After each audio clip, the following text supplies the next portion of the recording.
بص يا سيدي، هتخش على البلاي ستور او الابل ستور وهتبدا تكتب ثريدز وتنزل ابلكيشن وتفتحه. ده طبعا بعد ما لازم يكون عندك حساب على الانستجرام. جميل. هتلاقي هنا ان هو اصلا جايب لك على طول الاكونت بتاعك على الانستجرام عشان تعمل ساين ان من خلاله. فانا هدوس هنا على الاكونت بتاعي عشان اعمل عليه ساين ان، وبعد كده جايب لي لو انا هكتب البايو بتاعي او احط اي لينكات زي الانستجرام بالظبط، او ممكن يقول لي ممكن اجيبهم هم من الانستجرام، اعمل استفسار من الانستجرام. تمام زي الفل. بعد كده اضغط على زرار متابعه، وبعد كده بيقول لك انت عايز الاكونت بتاعك يبقى بابليك ولا برايفت. بعد كده اضغط على زرار متابعه، هيجيب لك بعد كده كل الاكونتات اللي انت كنت متابعهم على الانستجرام علشان تتابعهم هنا على ثريدز. لو انت مش عايز اصلا تتابع حد دلوقتي، فهتلاقي السهم اللي فوق على الشمال ده او على اليمين حسب انت انجلش ولا عربي، واضغط عليه عشان يدخلك على الخطوه اللي بعد كده. وبعد كده هيقول لك هنا شويه البيانات بتاعتك اللي هتتاخد يعني.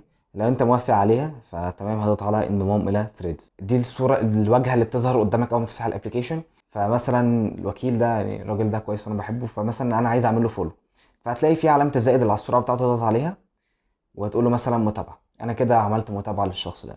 هنا بقى لو انا عايز اعمل لايك زي الفيسبوك وزي تويتر، هنا لو انا عايز اكتب كومنت او تعليق.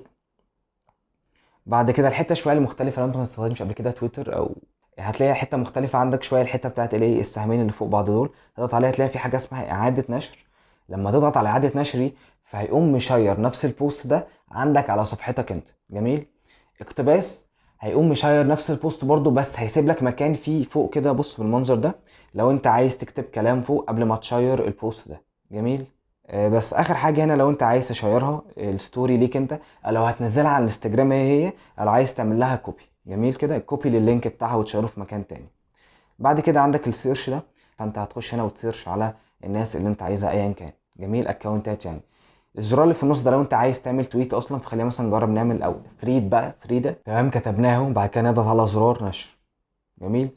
فانت لما تيجي في الاكونت الشخصي بعد ما تعمل بوست اهو، هتيجي هنا هتلاقيها نزلت لك هنا اول ثريد اهو. جميل. بعد كده عندك اللايكس هنا اللي هي اخر حاجات حصلت لك، الناس اللي عملت لك فولو والناس اللي عملت لك منشن. بعد كده عندك الاكونت بتاعك بقى، لو انت عايز تخش على الاكونت الانستجرام بتاعك من هنا هتلاقي العلامه اللي فوق دي، نضغط عليها هيدخلك على الاكونت الانستجرام بتاعك من ثريدز. مجرد دوس على الزرار ده، الاثنين زي ما انا قلت لك مربوطين ببعض جدا اصلا.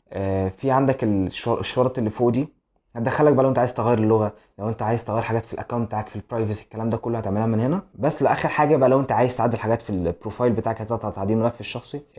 دي الحاجات اللي انت اصلا عملت لها امبورت من الانستجرام. جميل. وبعد كده مشاركه الملف الشخصي ده لو انت عايز تعمله شير، تنزله على ايا كان المنصه اللي انت عايز تنزله عليها.